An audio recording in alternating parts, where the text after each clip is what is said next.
Welcome to Evolutionary Talk. Today I am going to describe cycles.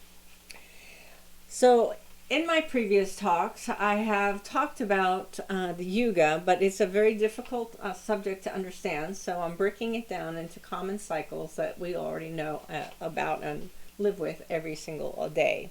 So the first cycle that I'm going to talk about is the Earth cycle, and that's of course when the Earth rotates around its own axis, and we call that a day. And a day, of course, is equal to 24 hours, and it's broken down into segments that we commonly refer to as midnight, morning, also dawn in the morning, noon, and afternoon, which also includes dusk and evening. So those are terms that we're very familiar with, and as we know, we do different things at different times of the day.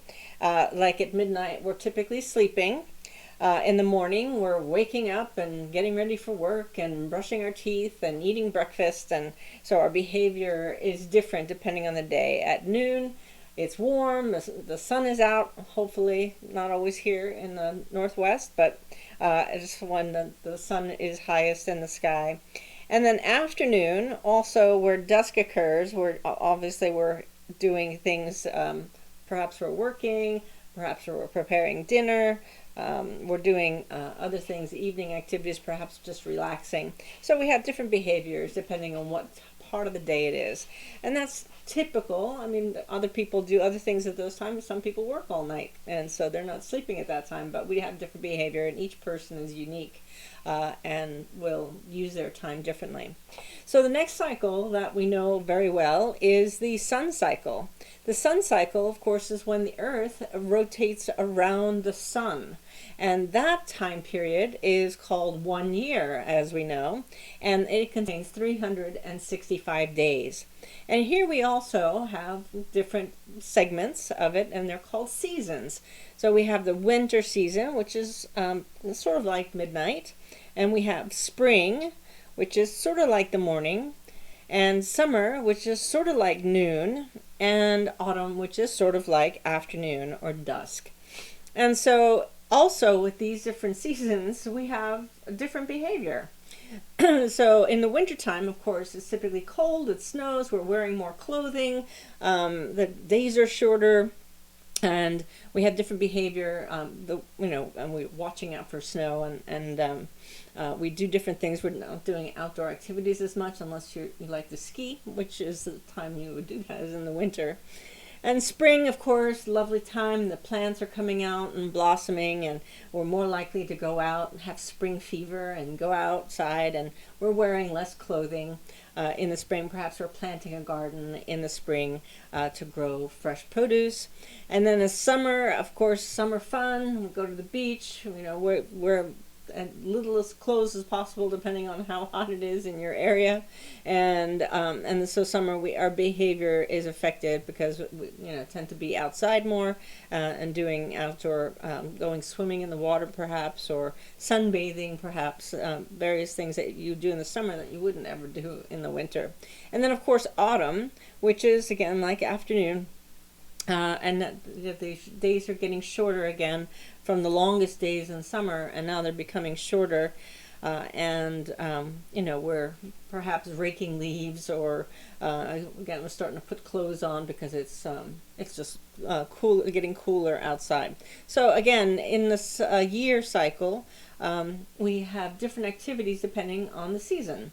And they're very similar to day hours. And so now we have another cycle that I'm introducing that is similar to like the Earth cycle and the sun cycle, but in this case it involves the sun going around what we call a binary body, or it's either a star or a planet or black hole perhaps. I mean, it could be various things.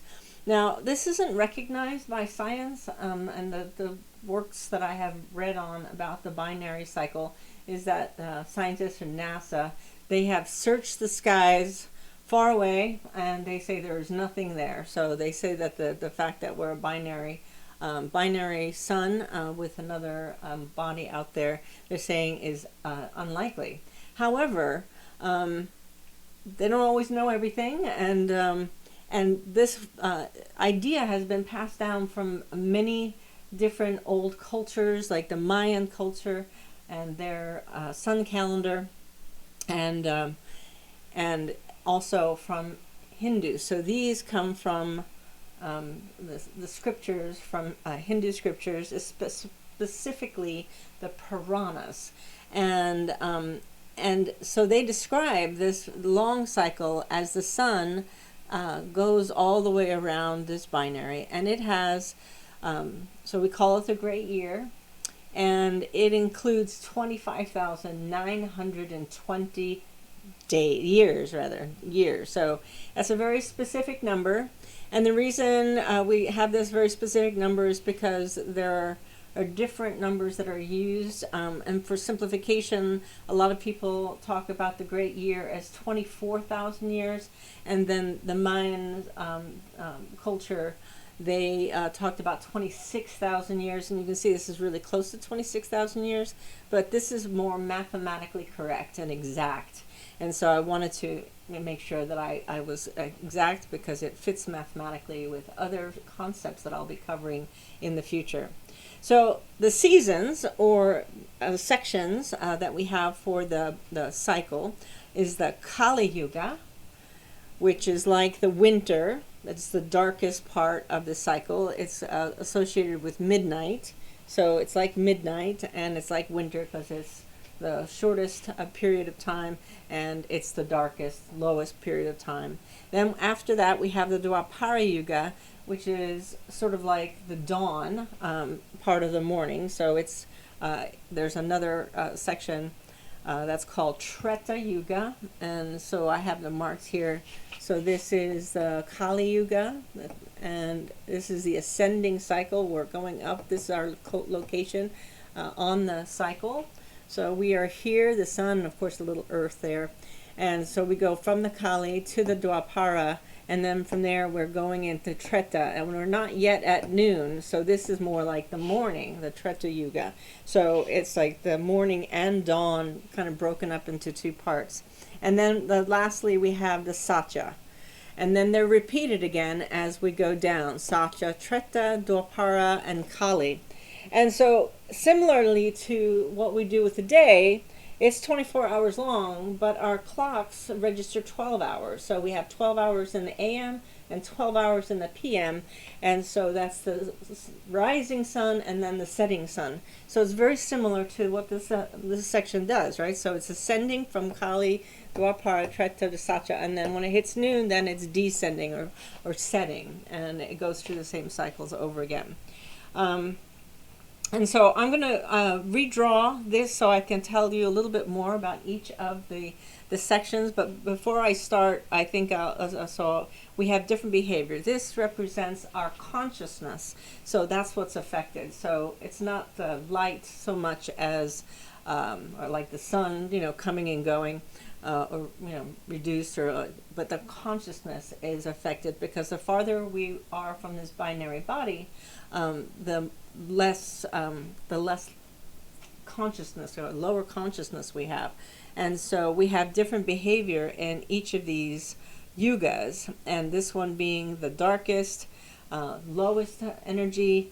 Dwapara is the next, so dawn. We're waking up and we're increasing our knowledge, we're increasing our consciousness, and so we see a lot of development and discoveries, and we have all kinds of new technology, and businesses are moving towards further and further cooperation as they take over our governments.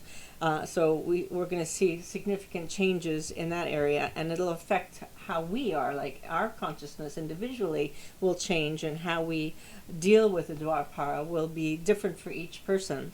And then the Treta Yuga, we know less about the Treta Yuga and the Satya Yuga because there's no history that goes back to the previous two eras. And so it's important to note that the Treta Yuga is called the mental yuga, or the mental age. And so we can imagine doing things like telepathically, and communicating with the mind, and I don't know, just being more mental than physical, because we're coming out of a very physical era, and we're now in a kind of a wake up period or emotional period, and then this will be the mental period, and many things we can expect to happen there. But again, it's hard for me to predict what that is. And then the Satya Yuga is called the Golden Age, and so that's where we're in harmony with others and in harmony with the earth. And so it's a really beautiful time. They talk about in many religions about the Golden Age, and that we might someday get there. And each of these is a pretty long period, since it takes half of 25,920 years to get there. We're going to be a while, and we probably won't experience it personally. So I'm gonna, like I said, I'm gonna draw that out on this side of the board so that we can take a closer look, because there's a bunch of details about the yugas that are interesting. So, again, midnight, noon, this is noon, this is midnight, and then Kali,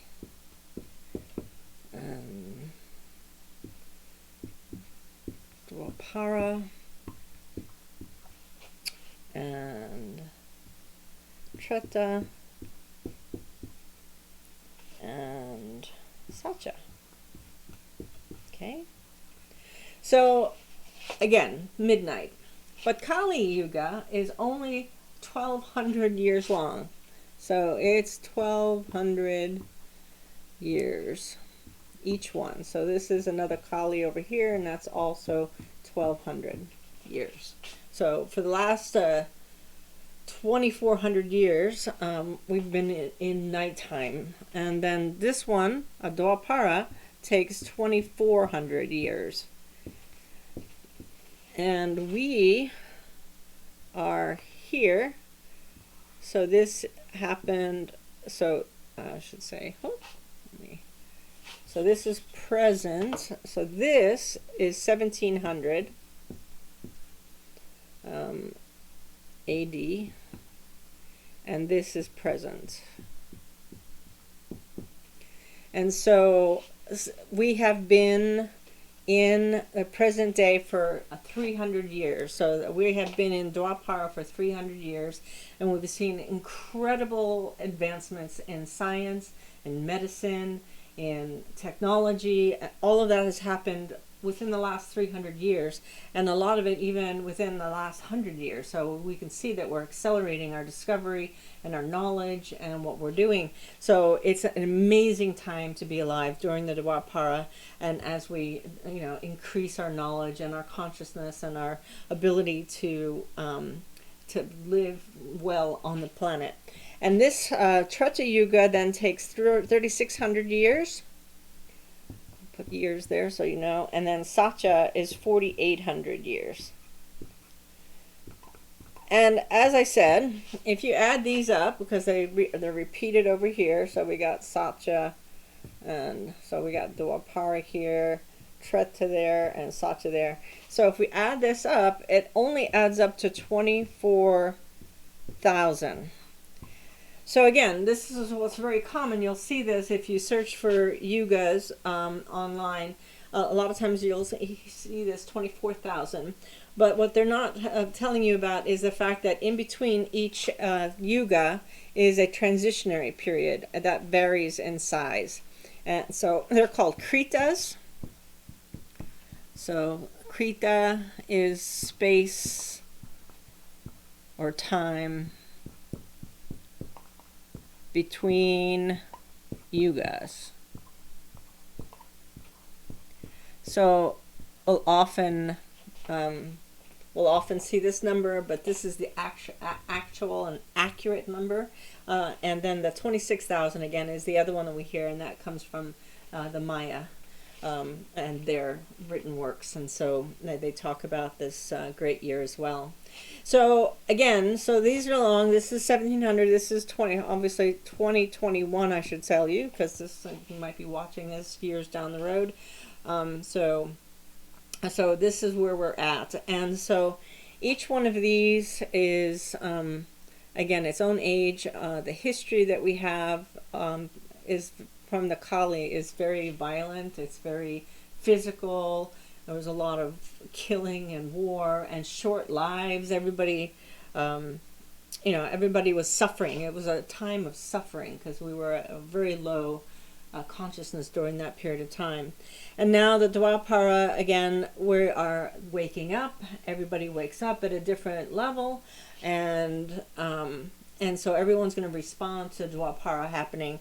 And so we've still got people who are kind of hanging on to the way things have been done in the past, because some people are not early morning risers, and so the same goes for the dawn of our consciousness. Some people will lag behind, some people are way ahead, and they can already see what might be possible during this era. And so we're going to see different actions based on the individual beliefs and individual consciousness. And but the whole focus of evolutionary talk is to talk about the positive changes, the evolution that we are going to experience, that we are experiencing during this yuga, because there's many advances coming in science and medicine and consciousness and business. I mean, just there's going to be lots of changes, and they're already happening, and we can expect it to happen very quick because it's because of the fact that we're waking up rapidly.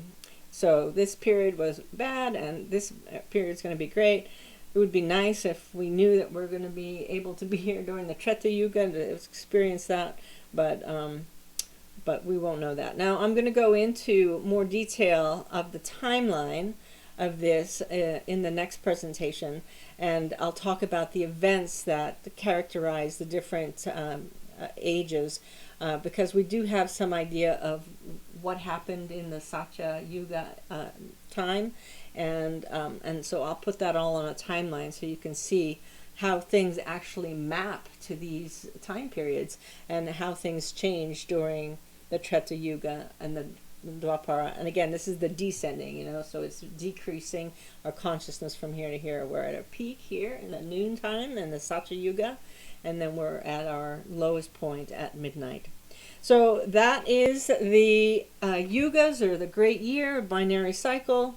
Oh, I never put the binary in here. I should have put the binary, right? Binary. And hopefully, we'll learn more about this too as the Dwapara goes, because we're learning about history as well. Ancient sites and businesses, things that occurred, prior to our time that we have no explanation for, like the Great Pyramids, for instance. And so I'll be talking about that in more detail. So this is Evolutionary Talk. Please subscribe and hit like, so other people can see it, and we can spread the word about the Evolutionary Talk and how wonderful life can be and going forward. So peace, love, and joy, and namaste.